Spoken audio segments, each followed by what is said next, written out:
че ще имам коледна ваканция, затова иди тук. Казвам ми първо всичките имена, за да записам. Името ми е Пипилота, всъщност Пипи ми е галеното име, защото татко смяташе, че Пипилота е много тъпо. Добре, и ние ще ти наричаме Пипи. Сега да видим какво знаеш. Ти си голямо момиче, ти трябва да знаеш много неща. Да започнем с смятане. Пипи, можеш да ми кажеш колко правят 7 и 5? Ако не знаеш, да не мислиш, че смятам да си го кажа.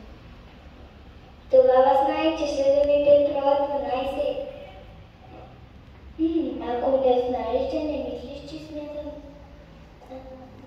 да ти го кажа. Пипи, сега са видиш нещо странно. Това е таралеж, а буквата пред таралеж е то. На нищо за света не мога да повярвам. Това е чертичка, а върху нея има още една малка чертичка.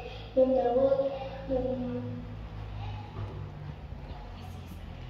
много ми се иска да разберем какво общо има с тях таралеж. Какво казвате да изпеем една песеничка?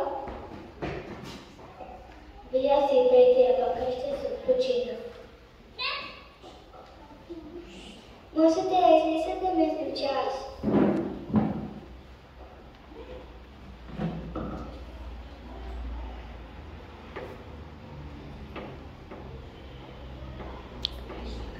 Знаеш ли какво?